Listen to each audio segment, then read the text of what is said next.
Matthieu 14, du verset 22 au verset 33. Ensuite, il obligea les disciples à monter dans la barque et à le précéder sur l'autre rive, pendant qu'il renverrait les foules.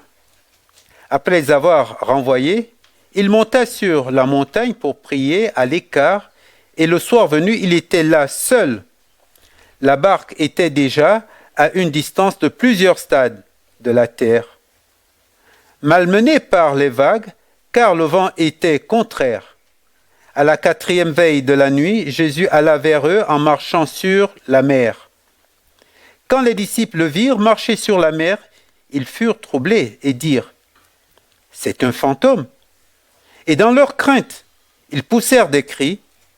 Jésus leur dit aussitôt « Rassurez-vous, c'est moi, n'ayez pas peur. » Pierre lui répondit « Si c'est toi, ordonne-moi d'aller vers toi sur les eaux. » Et il dit « Viens. » Pierre sortit de la barque et marcha sur les eaux pour aller vers Jésus. Mais en voyant que le vent était fort, il eut peur et, comme il commençait à enfoncer, il s'écria « Seigneur, sauve-moi !» Aussitôt Jésus étendit la main, le saisit et lui dit « Homme de peu de foi, pourquoi as-tu douté ?» Ils montèrent dans la barque et le vent tomba.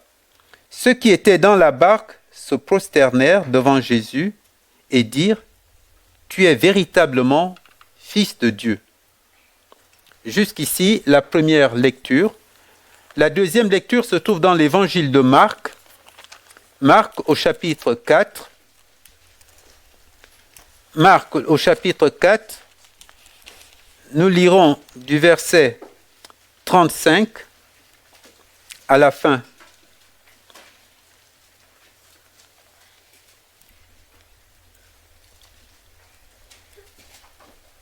Marc 4, 35 à 41.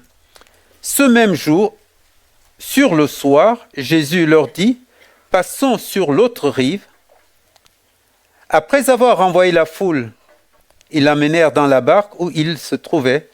Il y avait aussi d'autres barques avec lui. Il se leva une forte bourrasque, et les vagues se jetaient dans la barque au point qu'elle se remplissait déjà. Et lui dit, il dormait à la poupe, sur le coussin, ils le réveillèrent et lui dirent, « Maître, tu ne te soucies pas de ce que nous périssons ?» Il se réveilla, menaça le vent et dit à la mer, « Silence, tais-toi !» Le vent cessa, et un grand calme se fit. Puis il dit, « Pourquoi avez-vous tellement peur ? Comment n'avez-vous pas de foi ?» Ils furent saisis d'une grande crainte et se dirent les uns aux autres, « Quel est donc celui-ci, car même le vent et la mer lui obéissent. » Jusqu'ici, la lecture de la parole de Dieu. Avant de laisser toute la place à Douglas, je vais prier. Ensuite, les enfants iront à l'école du dimanche. Prions.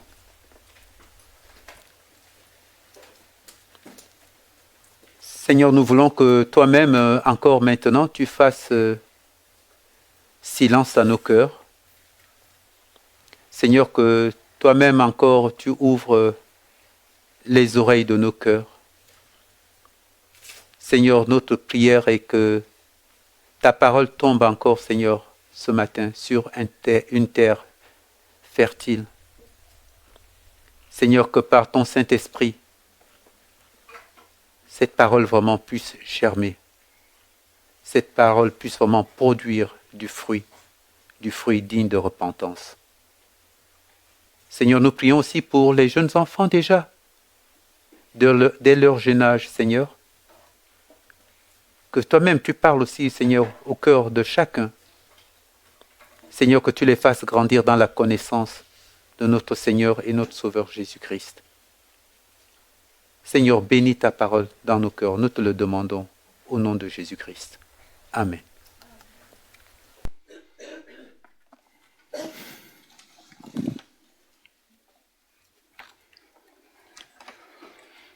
Bonjour à tous.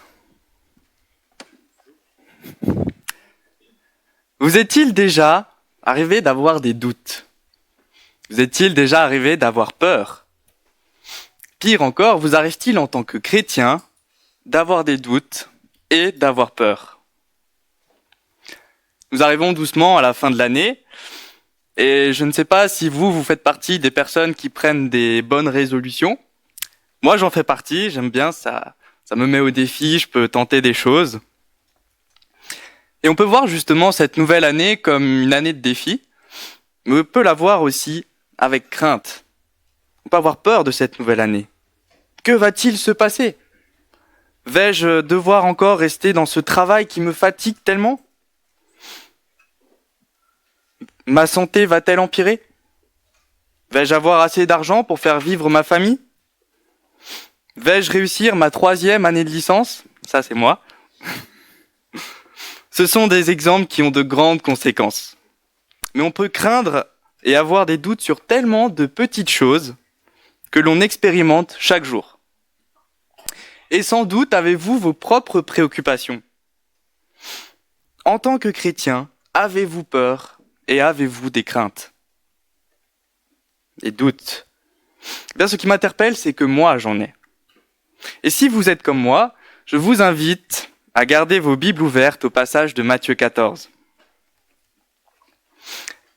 Pour situer le contexte, juste avant le miracle de Jésus marchant sur l'eau, il se trouve le miracle de la multiplication des pains. Jésus et ses disciples s'étaient retirés après la mort de Jean-Baptiste et après que Jésus eut envoyé ses disciples en mission prêcher la repentance. Et dans Marc 6, on apprend que les disciples, après avoir vu Jésus marcher sur l'eau, étaient tous stupéfaits et remplis d'étonnement, car ils n'avaient pas compris le miracle des pains, parce que leur cœur était endurci. Et ce qu'ils n'avaient pas compris, c'était en fait l'identité de Jésus et leur propre identité à travers lui. Jésus leur a montré ces deux choses à travers ce miracle, puisque non seulement il a révélé son identité divine en créant et multipliant du pain, mais aussi leur identité en lui en les faisant participer à ce miracle qu'ils ont fait uniquement par lui.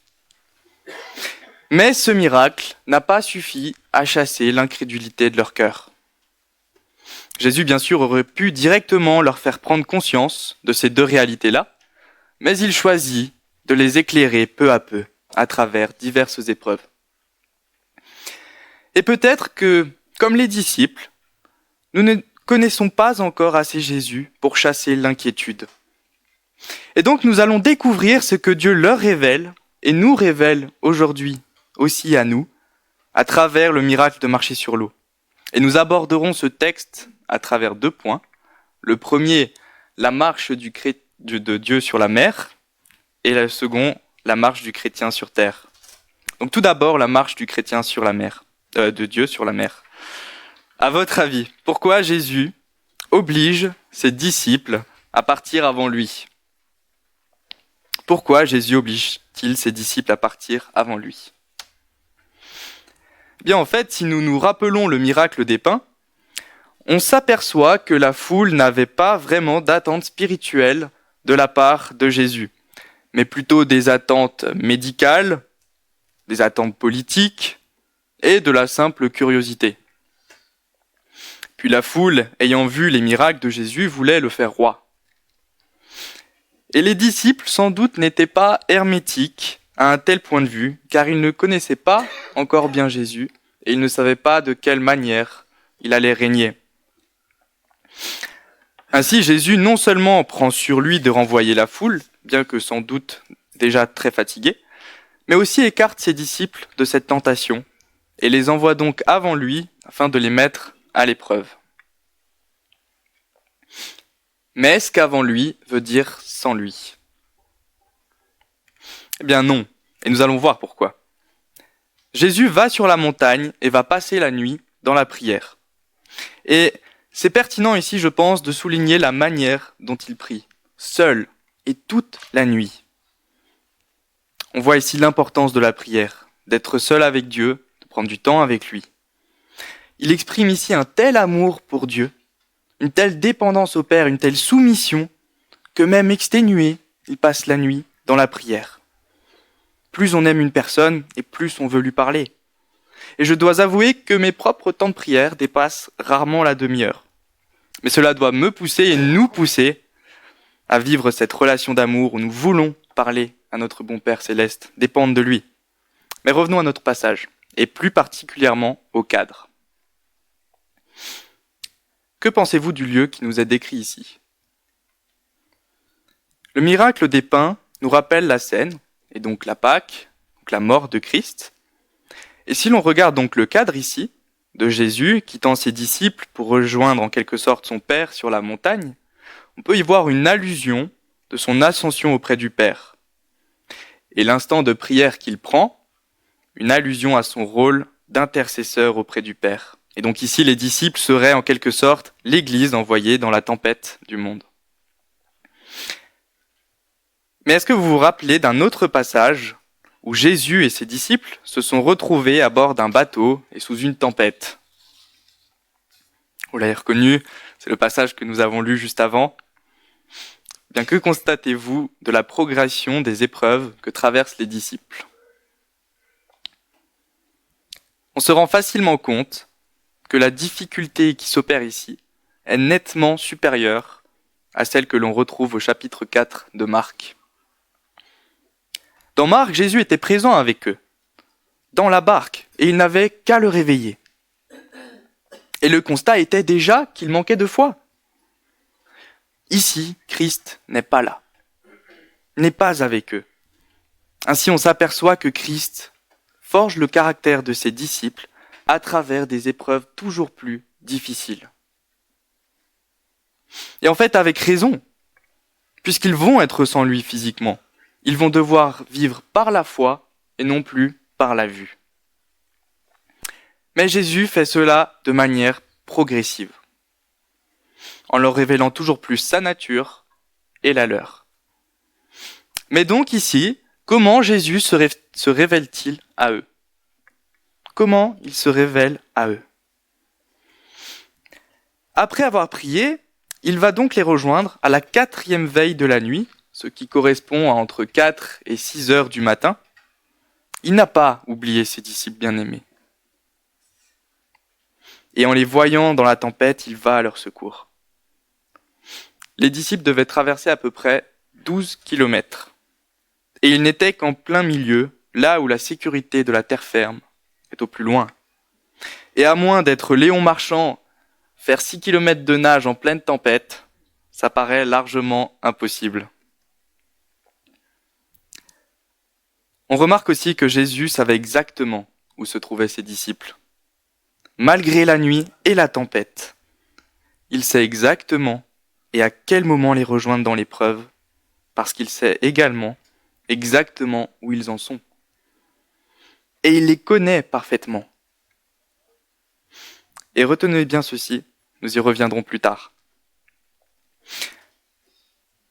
Le lac de Tibériade, pris entre les montagnes, est particulièrement touché par le vent. Et la différence de température entre le climat tropical du lac et les hauteurs provoque facilement des orages et des tempêtes violentes. Mais Jésus les rejoint donc à pied. Et leur réaction montre encore une fois leur manque de foi, car ils s'inquiètent en le voyant et pensent que c'est un fantôme. Mais Jésus connaît les craintes naturelles des hommes. Il sait la faiblesse du cœur humain et les rassure en disant « C'est moi, c'est moi ». Le fait que Jésus marche sur l'eau révèle déjà sa divinité. Il n'est pas soumis aux lois de sa création. Il est le maître de sa création. C'est une puissante révélation de sa puissance. Et il vient compléter cette révélation par les termes « C'est moi ». Lorsqu'il dit « Rassurez-vous, c'est moi, n'ayez pas peur ». C'est moi en grec est ego émi et veut dire je suis. Cela ne vous fait-il pas penser à un passage particulier dans l'Ancien Testament.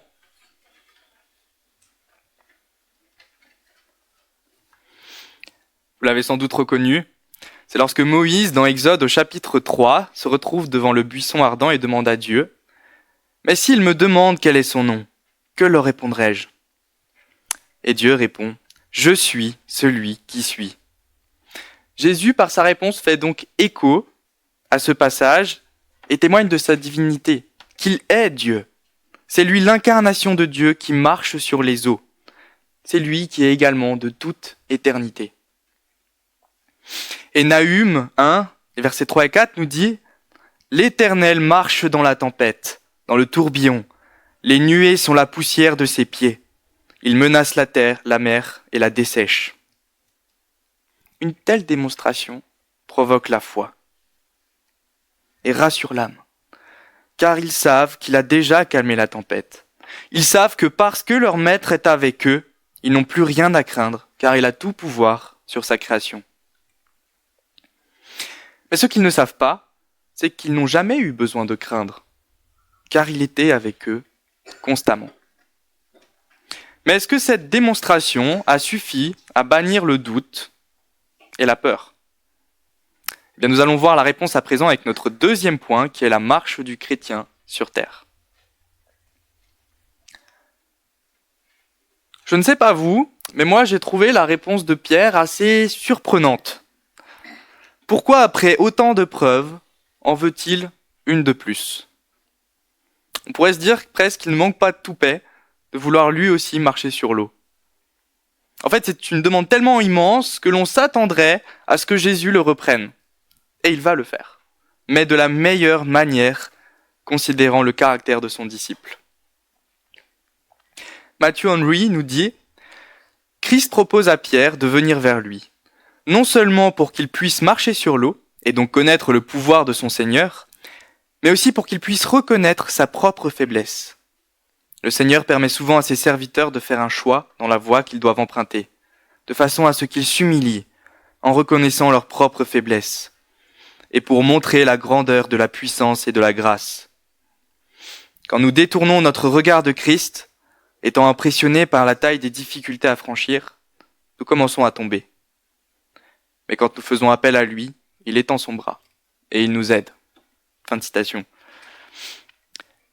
D'après les données bibliques, il semble fort probable que Pierre était quelqu'un d'orgueilleux, qui présumait de ses forces. Mais nous savons aussi qu'il aimait Jésus, et sans doute à un tel point qu'il parle et agit avec un manque de sagesse. On peut voir ici un empressement zélé d'être près de Christ, et on pourrait se dire qu'il a raison. En effet, être près de Christ est bien plus sûr que d'être dans une barque.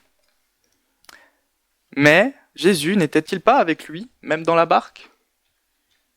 Alors que va apprendre Jésus à Pierre ? Que va-t-il lui apprendre ? Eh bien, renoncer à lui-même. En effet, Pierre attend l'ordre de son maître. Il se lance et tant qu'il regarde à Christ, il avance. Et Christ le soutient à chaque pas. Mais Pierre va commencer à voir que le vent était fort et va perdre de vue Jésus par la peur qui naît en lui. Et Jésus le laisse sombrer. Et que fait Pierre ? Il crie « Seigneur, sauve-moi ! Seigneur, sauve-moi !» Alors comment Pierre renonce-t-il à lui-même ? Ce qu'on comprend, c'est qu'il n'avançait que par Christ et par la foi qu'il avait en lui.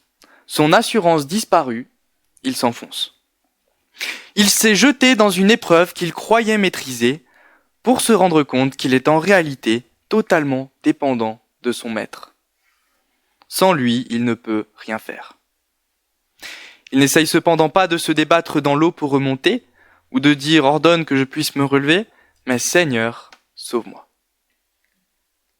Il renonce à sa force, il renonce à ses capacités, et le peu de foi pour dire « Seigneur, sauve-moi » suffit. Les proverbes 16 et 18 nous enseignent que l'orgueil précède la chute. Mais la main de Jésus n'est pas trop courte pour sauver. Il étend sa main et le saisit. puis il reprend Pierre sur son manque de foi et sur les doutes qu'il a eus. Ryle nous dit « Il connaît leur faiblesse et fait preuve de beaucoup de patience envers eux. Il veut que nous sachions que le doute ne prouve pas qu'un homme n'a pas de foi, mais seulement que sa foi est petite. » Le mot doute que l'on trouve ici est le mot grec distasio et n'apparaît que 2 fois dans tout le Nouveau Testament. Ce mot vient de dis, qui veut dire 2, double. Et ce qu'il nous faut donc savoir, c'est que Pierre était partagé. Partagé de différentes manières. Le partage entre considérer sa propre force et celle de Christ, entre lui et Christ. Le partage entre considérer la puissance des contraintes extérieures et la puissance de Christ. Le partage entre considérer les lois de création et le Créateur. L'épreuve a donc eu comme but de lui faire prendre conscience que le seul à considérer, c'est Christ. Mais d'après vous, pourquoi parler ici de marche du chrétien ? Pourquoi parler de marche du chrétien ? Eh bien, la situation que l'on constate ici, ne la constatons-nous pas nous-mêmes tous les jours dans nos vies ? N'est-on pas constamment partagé entre renoncer à nous-mêmes et renoncer à Christ ? Pierre a douté. Et je pense qu'il faut que nous discernions le doute de l'incrédulité. Le doute est utile à la foi, dans le sens où Dieu le permet pour approfondir notre foi et vivre par Christ en nous apprenant à nous détourner de nous-mêmes. Le doute doit donc être banni par la foi. Mais si la situation inverse se produit, c'est-à-dire que le doute bannit la foi, eh bien nous sommes dans un cas d'endurcissement de cœur, et donc d'incrédulité. Mais avez-vous assez de foi pour bannir le doute et la peur ? Avez-vous assez de foi pour bannir le doute et la peur ? D'après vous, quel est le plus haut degré de foi que l'on puisse avoir ? Paul nous dit dans la première lettre aux Corinthiens, « J'aurais beau avoir toute la foi jusqu'à transporter les montagnes, s'il me manque l'amour, je ne suis rien. » Le plus haut degré de foi permettrait donc de déplacer les montagnes. Cette expression vous est-elle familière ? Déplacer les montagnes. Dans Matthieu 17, les disciples s'approchèrent de Jésus et lui dirent en particulier, « Pourquoi n'avons-nous pas pu chasser ce démon ? C'est à cause de votre incrédulité, leur dit Jésus. Je vous le dis en vérité, si vous aviez de la foi comme un grain de sénévé, vous diriez à cette montagne, transporte-toi d'ici là, et elle se transporterait. Rien ne vous serait impossible. » Ce que montre Jésus ici, c'est que la plus petite des semences, la plus petite des foi placée en lui, permet déjà de faire ce que ferait le plus haut degré de foi, déplacer les montagnes. Une petite foi placée en un grand Dieu suffit à faire les plus grandes choses. Mais comment placer sa foi en lui ? Comment placez-vous votre foi en lui ? En croyant ce qu'il dit. La foi vient de ce qu'on entend, et ce qu'on entend vient de la parole de Dieu. Comment avoir la foi ? En regardant dans sa parole, en l'écoutant nous parler à travers elle, en s'efforçant de la comprendre et en faisant le choix d'y placer notre confiance. Dans la parole de Dieu, il y a des promesses. Ces promesses, c'est ce sur quoi l'on doit s'appuyer, car elles sont vraies. Choisir d'y croire, par Dieu, c'est placer sa foi en Christ. À un moment, je me suis rendu compte que les efforts que je faisais pour connaître Dieu, je ne les remettais pas vraiment à Dieu. C'est-à-dire que je ne lui faisais pas vraiment confiance pour me diriger, pour m'amener à l'aimer plus, mais je croyais que si ce n'est pas moi qui faisais des pas vers lui, quelque part, lui n'en ferait pas. En fait, je faisais reposer ma croissance spirituelle entre mes mains, et elle n'était plus le résultat de ma reconnaissance et ma joie, mais le moyen d'avoir la joie. Et face à cela, s'ensuit indubitablement tristesse et frustration. Pour reprendre l'illustration de la tempête, au lieu de marcher sur l'eau, j'ai essayé de nager jusqu'à lui, mais sans compter sur lui. En bannissant la foi par le doute, j'ai également banni la joie de mon cœur. Mais un seul Seigneur, sauve-moi, avec le regard placé sur Christ, en abandonnant tout contrôle, et Dieu sauve. Il répond au peu de foi qu'il faut pour dire « Seigneur, sauve-moi ». Essayer de se débattre dans l'eau en faisant des efforts inutiles ne sert qu'à s'épuiser, à désespérer de Dieu, à douter de lui, de sa force, de son amour, de son salut. Ainsi, lorsque je marche et que par de mauvaises directions, décisions ou habitudes, j'en arrive à chuter, bien il faut accepter de tomber. Il faut lâcher le contrôle que nous essayons d'avoir et laisser Dieu faire son œuvre en nous. Il faut accepter l'échec et, comme Pierre, crier directement à Christ. Mais attention, accepter l'échec ne veut pas dire couler au fond de l'eau, mais savoir reconnaître l'échec comme un échec et s'en servir comme leçon, s'en servir pour saisir la main que Dieu nous tend. Plus on s'endurcit, plus la chute sera forte. Mais Dieu ne nous laisse pas comme ça.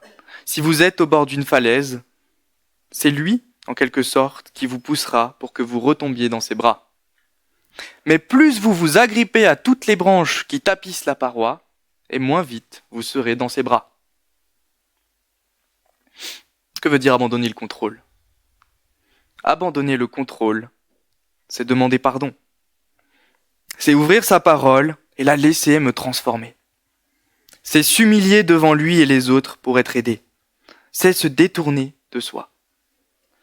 Et naturellement, on ne veut pas chuter. Cela fait mal. C'est dur de s'humilier. Mais il faut accepter cette souffrance et l'accepter dans la joie, car lui-même a accepté de souffrir pour nous, jusqu'à la croix. Et c'est cela qui nous donne la joie. C'est cela qui nous pousse à être un homme de douleur, comme Jésus.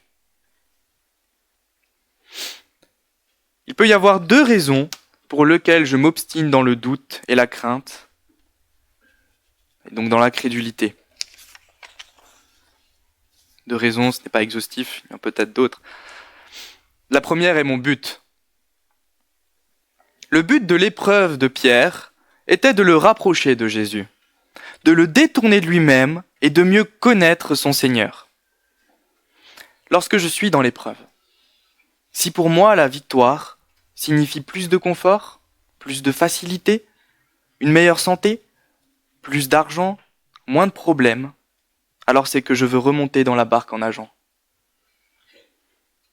Si par contre, pour moi, la victoire dans l'épreuve veut dire que je veux être plus proche de Jésus, que je veux mieux le connaître, alors c'est que je veux prendre sa main et remonter à la surface, dans ses bras. Qu'est-ce qui fait votre joie ce matin ? Où cherchez-vous votre paix ? Quelle délivrance attendez-vous de votre épreuve ?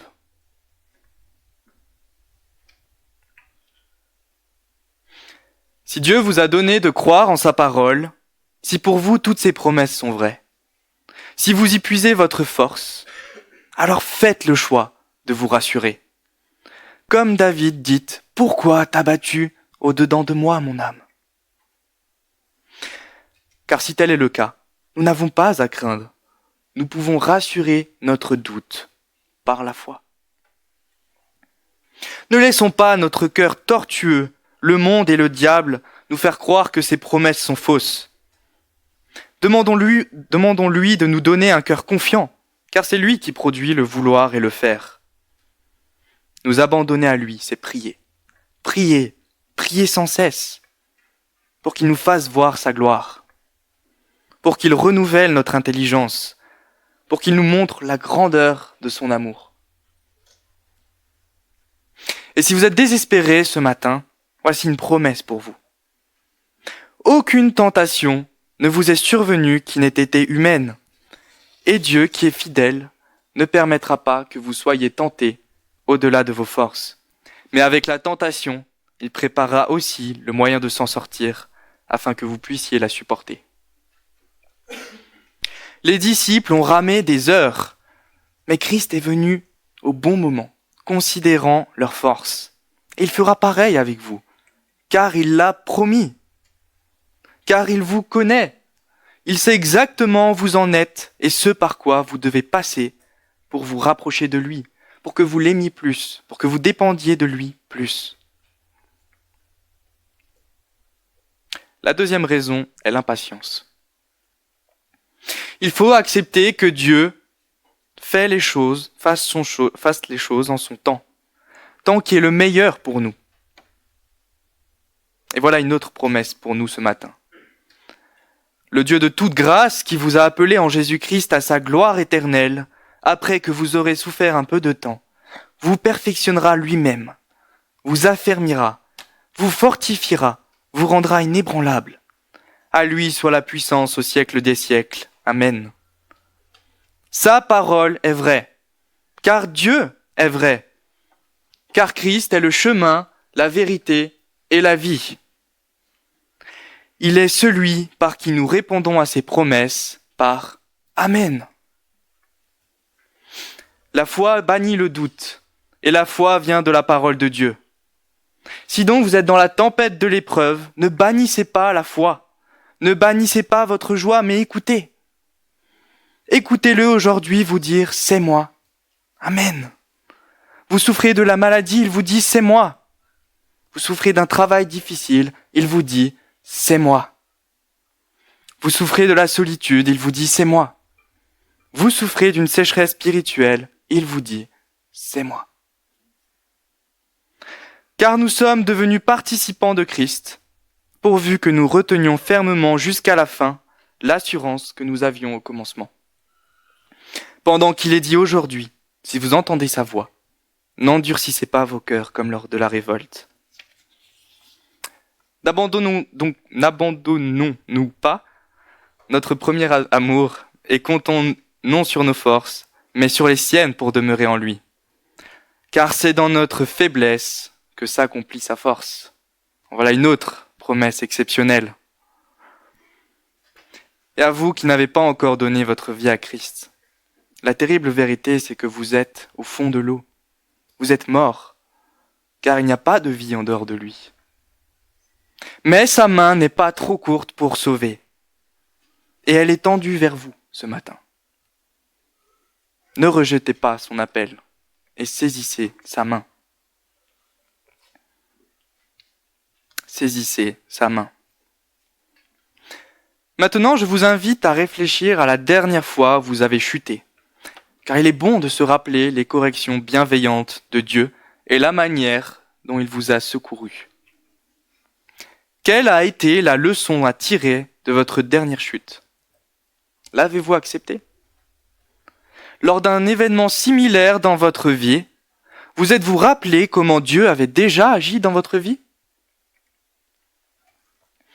Car si pour les disciples, les épreuves devenaient plus difficiles, il en est de même pour nous. Car la connaissance de Dieu ne nous rend pas oisifs. Et pour progresser, Dieu fait venir les tempêtes pour que nous renoncions à nous-mêmes. Il est très difficile pour moi, peut-être pour vous aussi, d'appliquer dans ma vie le verset de Jacques 1. Regardez comme un sujet de joie les diverses épreuves qui vous sont proposées. Et pourtant, avec l'épreuve, vient la persévérance. Autant les épreuves peuvent être difficiles, autant la grâce de Dieu leur est bien supérieure. Mais pour considérer les épreuves comme bonnes pour nous, il est nécessaire de considérer par-dessus tout Christ. Jésus le dit lui-même, « Sans moi, vous ne pouvez rien faire ». Mais il est aussi nécessaire de bien se rendre compte que nous ne sommes jamais seuls. Je vous avais parlé du mot grec distazo tout à l'heure. Je vous avais dit qu'il se trouvait 2 fois dans tout le Nouveau Testament. La deuxième fois où se trouve ce mot, donc doute, est au dernier chapitre de Matthieu où il est dit « Quelques-uns eurent des doutes ». Et juste après il dit « Tout pouvoir m'a été donné dans le ciel et sur la terre ». Et à la fin du chapitre il dit « Et voici, je suis avec vous tous les jours jusqu'à la fin du monde. Le partage doit donc être fait en sa faveur. C'est lui qui a tout pouvoir. C'est lui qui marche sur les eaux et nous fait marcher avec lui. Puis c'est lui seul qui calme la tempête. C'est justement parce qu'il est Dieu et qu'il a tout pouvoir que nous pouvons nous reposer sur lui. Et il a promis d'être avec nous tous les jours. Il l'a promis. Si Pierre avait retenu la leçon de sa chute, il n'aurait sans doute pas dit qu'il ne le renierait jamais. Mais si nous observons le passage où, après être ressuscité, Jésus vient à la rencontre de Pierre, nous voyons que Pierre, sachant que c'est lui, ne doute plus mais se jette à l'eau en restant fixé sur son Sauveur. Et cela doit être un encouragement pour nous de savoir que nous aussi, par la foi en Jésus, nous pouvons bannir le doute et nous jeter dans ses bras. Ils ne sont jamais fermés. Ils n'ont l'air fermés seulement lorsque notre cœur tortueux refuse la grâce qui nous est toujours accordée. Et tout comme les disciples, une fois l'épreuve passée, nous ne pourrons que d'autant plus lui rendre un culte en l'adorant comme notre Sauveur. Nous sommes comme des funambules sur un fil. Si nous ne regardons pas devant et nous nous laissons prendre par la peur du vide, nous tombons. Mais Dieu est là à chaque fois pour nous remettre dessus et par sa grâce nous équiper d'un meilleur balancier. Et je finirai sur ce verset qu'on a lu au début, qui se trouve dans Jean 16, verset 33. « Je vous ai dit ces choses afin que vous ayez la paix en moi. Vous aurez des tribulations dans le monde, mais prenez courage, j'ai vaincu le monde. » Amen.